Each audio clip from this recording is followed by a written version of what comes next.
TBS 클리닉 건강 365 주치 이번에는 한바다 이비인후과 전문의를 모셨습니다.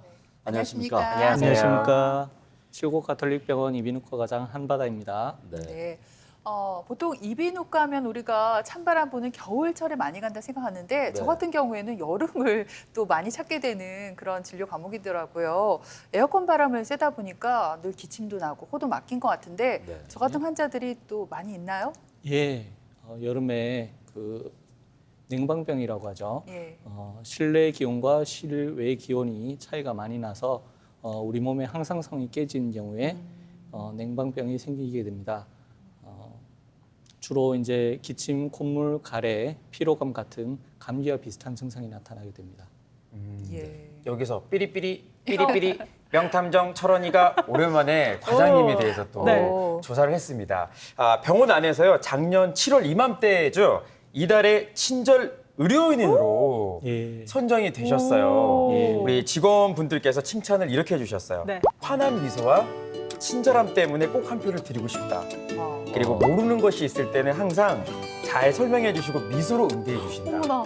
야, 근데 과장님 이 투표는 누가 하는 겁니까? 본인이 직접 하는 겁니까? 아니면 가족들? 예, 우선 이제 의료진 투표를 할 때는 예. 의료진을 배제하고 다른 직원들이 다 투표를 하게 됩니다.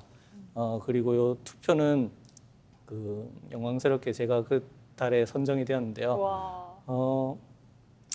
더 진료를 열심히 하라는 의미로 알고 환자분들에게 그 뒤로 더욱더 열심히 설명을 많이 하고 친절한 목소리로 질병에 대해서 전달해 드리려고 노력하고 있습니다.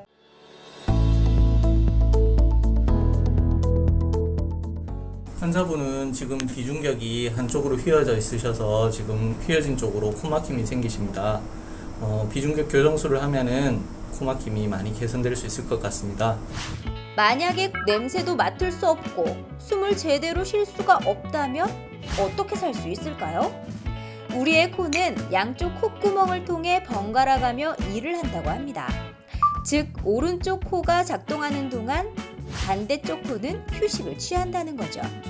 휴식 중인 콧구멍은 코 안쪽의 살이 자연스럽게 부풀어 오르면서 반대편 콧구멍이 열리기 시작하는데요. 그래서 혹시라도 코뼈가 구부러지면 막힐 수밖에 없답니다. 이렇듯 살면서 코막힘을 경험하지 않은 사람은 아무도 없는데요. 일교차가 크고 건조하면 비염으로 인해 코가 막히거나 꽃가루, 먼지로 인한 알레르기성 비염으로 코가 막히거나 또 부비동염 등 다양한 이유로 코막힘을 경험합니다. 아무것도 아닌 것 같지만 삶의 질을 떨어뜨리는 코막힘. 원인을 알면 치료도 쉽습니다. 그렇다면 여러분의 코는 막힘없이 시원하신가요? 사실 코막힘은 누구나 한 번쯤은 겪어보는 그런 증상 아닐까 싶어요. 우리 과장님께서도 코 막힐 때가 있으시겠죠? 물론 있습니다. 네. 저도 코막힘이 있고 예. 그리고 이제 저 외래에서도 환자들이 코가 막혀서 많이 찾아오십니다. 근데 저는요 사실 기가 막힐 때보다 코가 막힐 때가 더 좀 당황스럽고 정말 이게 누구한테 얘기할 수 없어. 너무 답답하거든요. 이런 심정을 아는 분이 또 옆에 우리 계신데 네. 근데 사실 뭐 감기가 들어서 콧물이 날 때 코가 막힌다고 하는데 그 외에 또 어떨 때 코가 막힐까요? 코는 비주기가 있어서 한쪽 코로 주로 숨을 쉬고 다른 쪽 코는 쉬게 됩니다.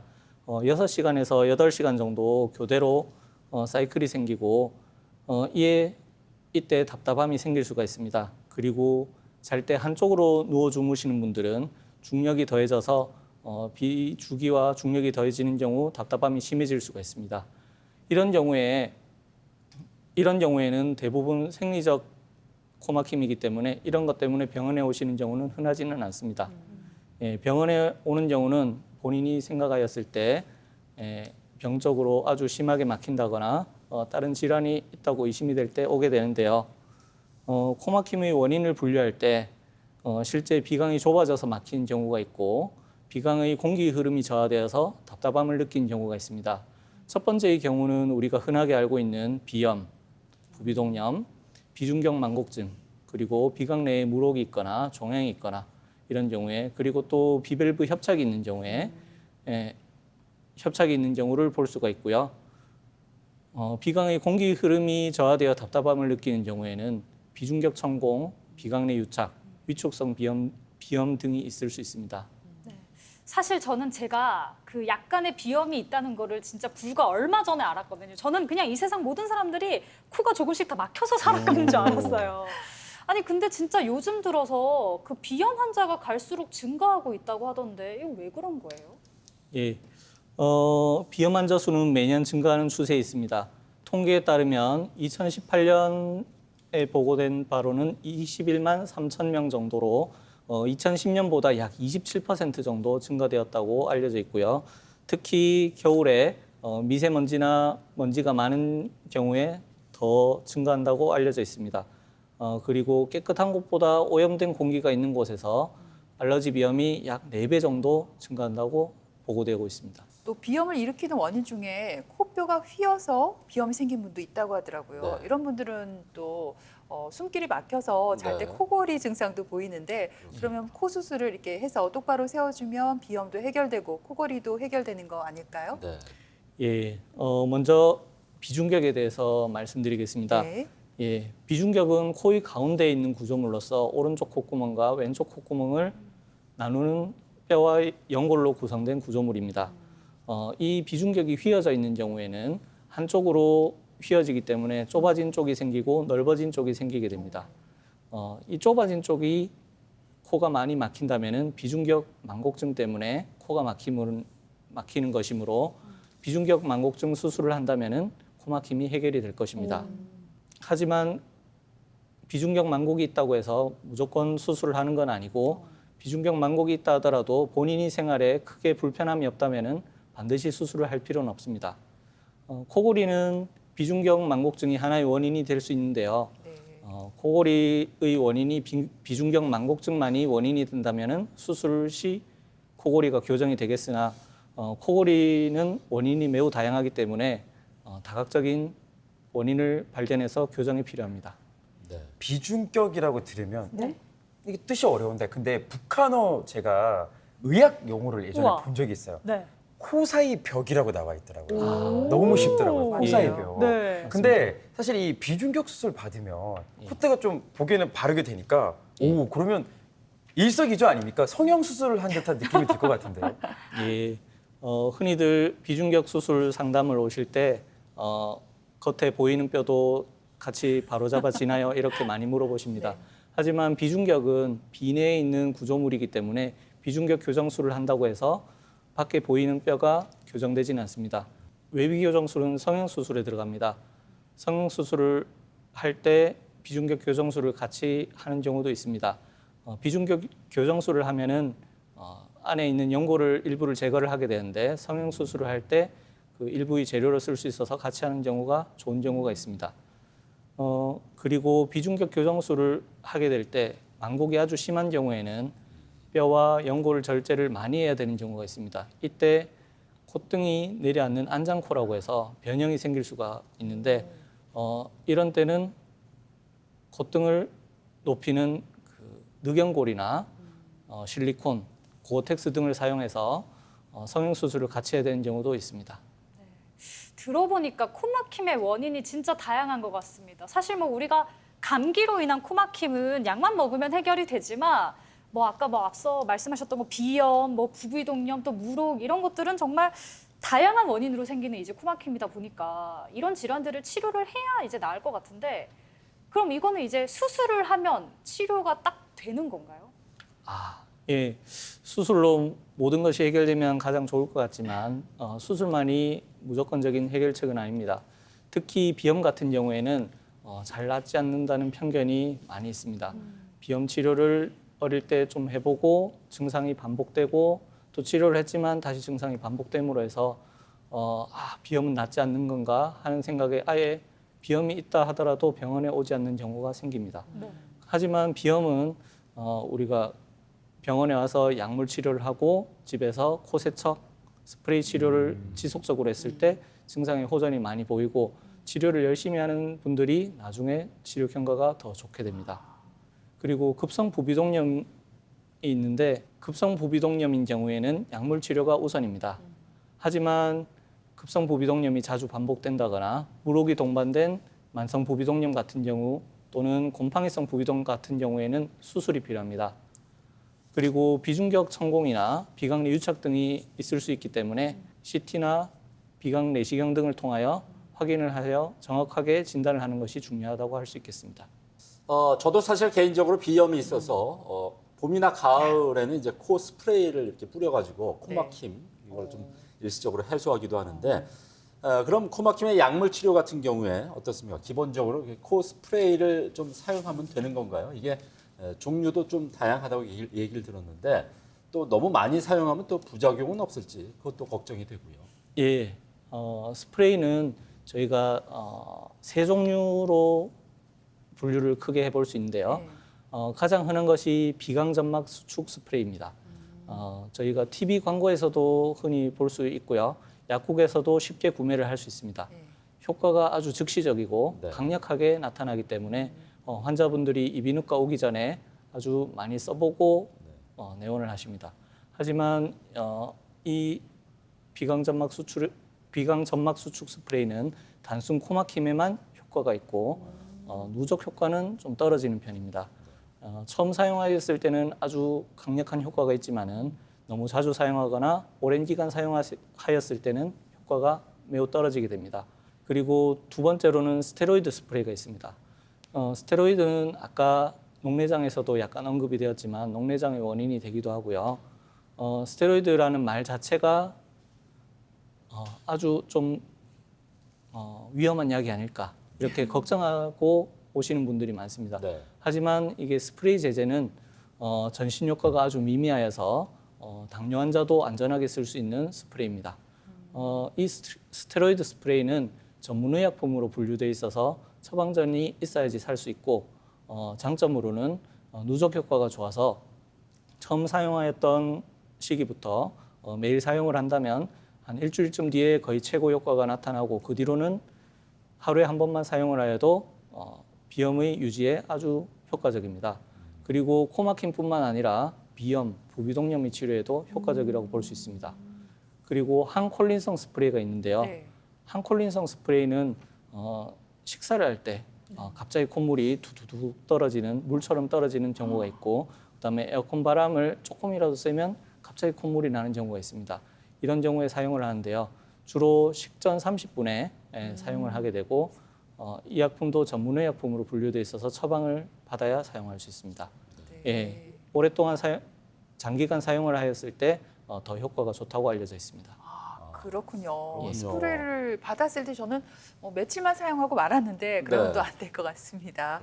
예, 코가 막혔을 때 코 세척이 도움이 된다고들 하잖아요. 그래서 예. 많이 하는데 그렇게 잘못하다 보면 귀로 물이 들어가서 오히려 안 좋을 때가 있다고 하는데 맞습니까? 예, 그런 경우가 가끔 생기긴 하는데요. 코 세척은 저희가 이제 아침에 일어나서 세수를 하는 것처럼 비강내를 씻어내는 방법입니다. 비염이 있을 때 분비물이 많아지기 때문에 그런 분비물들을 씻어내면은 코막힘도 해결이 되고 비염에도 도움이 됩니다. 세척은 0.9% 정도의 생리식염수를 사용해야 되는데요. 보통 집에서 소금물을 사용하여 그 세척을 하는 경우가 있습니다. 그런데 농도가 너무 진하게 되면은 코에 통증이 생기거나 코에 건조감이 생길 수 있으므로 생리식염수를 따로 구매를 하여서 사용하는 것이 좋을 것 같습니다. 그리고 세척하는 방법은 코를 한쪽으로 기울여서 기울인 쪽으로 세척액을 집어넣습니다. 그리고 반대쪽 코로 나오도록 하는데요. 이때 압력이 너무 높다면은 귀 쪽으로 연결된 부분인 이관이라고 하는데 거기에 자극이 많이 되어서 중이염이 올 수 있습니다. 그래서 중이염이 오지 않게 하기 위해서는 압력을 적절하게 유지하는 것이 중요한데요. 이때 하면서 세척을 하게 되면은 이관 쪽에 자극이 덜 되어서 중이염을 예방할 수 있을 것 같습니다. 주변에 보면 이 비염 때문에 왜 약을 줄줄이 소시지처럼 진짜 뭐 몇 주 분량을 챙겨 다니는 분이 있어요. 네. 근데 그렇게 약을 먹어도 안 될 때는 과장님 수술을 받잖아요. 예. 근데 어느 정도 비염이 심각할 때 수술을 받게 될까요? 심각한 정도는 외래에서 약물 치료를 해보고 스프레이 치료를 해보고 내시경으로 계속 확인을 했을 때 결정을 하게 됩니다. 잘 조절되지 않는 비염은 당연히 수술을 하시는 것이 좋고요. 수술 방법으로는 저희가 합의갑계라고 해서 비강 내 구조물 일부를 절제하는 방법이 있고 합의갑계 점막하 절제술이 있습니다. 최근에는 고주파를 이용해서 합의갑계 점막하 절제술을 많이 사용하게 됩니다. 근데 비염 수술을 하게 되면 재발을 한다고 많이 알려져 있어서 환자분들이 비염 수술에 대해서 꺼리는 경우가 많은데요. 근데 이제 비염 수술을 할 때는 약물로도 조절이 잘 안 되고 스프레이로도 조절이 안 되는 경우에 수술을 한 경우가 많기 때문에 수술을 하게 되면은 그런 점에서 매우 도움이 됩니다. 수술 후에도 코를 통해서 알러젠이나 먼지 등이 자극이 많이 되기 때문에 이런 자극들이 계속 반복이 된다면은 비염은 조금씩 더 심해질 수 있거든요. 그런데 그런 비염들이 계속 심해지다 보면은 수개월이나 수년 지난 뒤에는 수술을 다시 한번 해야 되는 경우도 생길 수 있습니다. 이것을 재발이라고 하긴 그렇고 이제 그때 돼서 다시 한번 비염 수술을 하는 것이 더 좋을 것입니다. 수술 직후에는 코딱지가 않고 수술 붓기 때문에 코막힘이 생길 수가 있는데 이것은 수술 회복 과정 중에 대부분 좋아지면서 증상이 좋아지게 됩니다. 그리고 수술 후에 약물에도 더 반응이 좋고 그 다음에 증상 조절이 잘 되기 때문에 수술을 하는 것이 오히려 더 낫다고 생각이 됩니다. 제 지인 중에서 봄이 왔다는 걸 이 비염으로 아는 사람이 있어요. 그만큼 이제 알레르기성 비염이라고 하죠. 봄철 꽃가루 같은 알레르기성 비염을 가지고 있는 건데 근데 진짜 신기하게도 꽃가루 날리는 계절이 딱 지나고 나면은 언제 그랬냐는 듯 괜찮아지더라고요. 근데 이런 알레르기성 비염도 수술이 좀 필요할까요? 예, 알레르기라는 질환 자체는 수술에 적응증이 되지는 않습니다. 하지만 알레르기 비염이 심한 경우에는 수술적 치료와 다른 알러지 치료를 병행을 할 경우에 아주 효과적이라고 볼 수 있겠습니다. 특히 면역요법을 쓰는 경우에 이제 좋아지는 경우도 있기 때문에 확인을 해보는 것이 중요합니다. 네.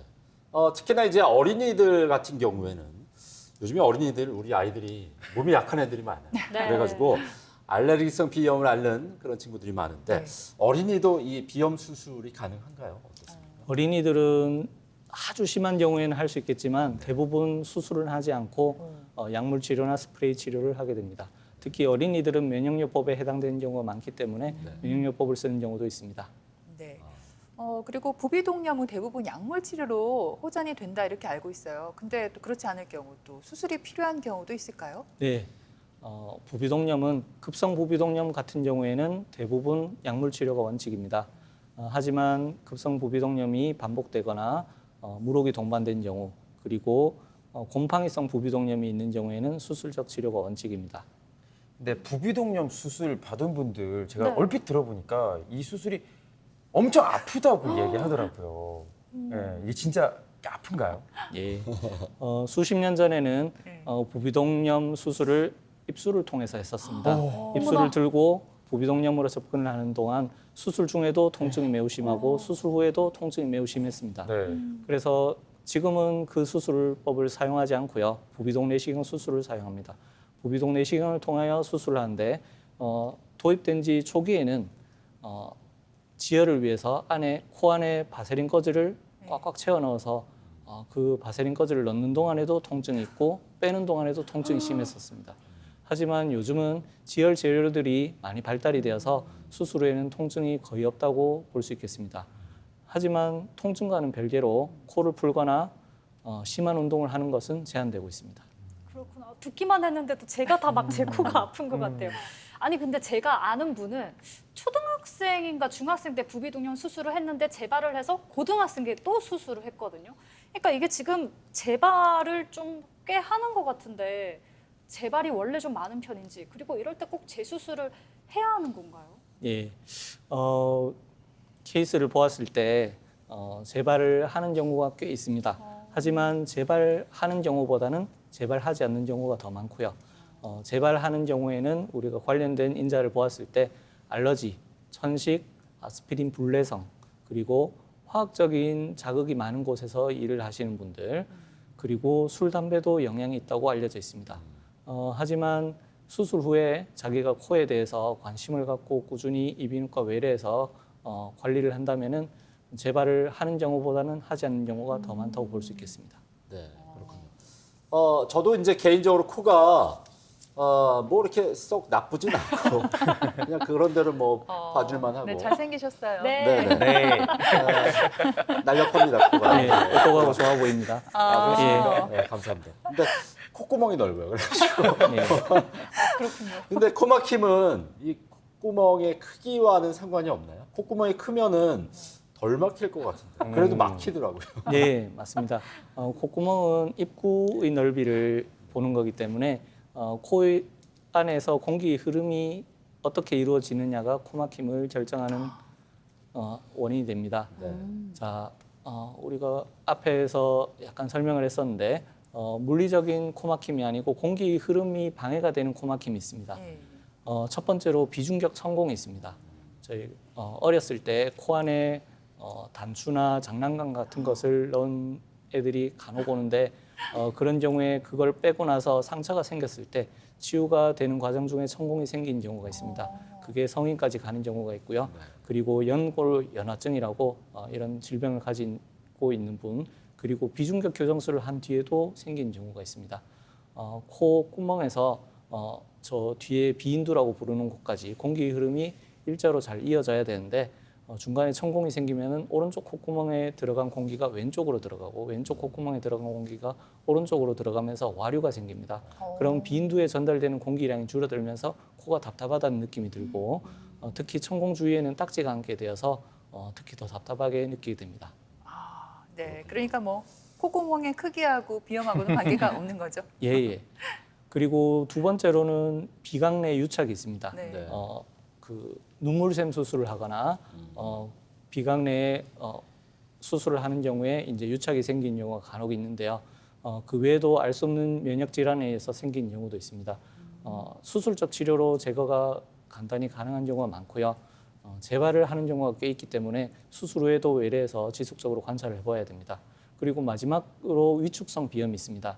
위축성 비염은 비강내의 점막들이 전체적으로 위축이 되어서 오히려 공간이 아주 넓어져서 전체적으로 와류가 생기는 경우인데요.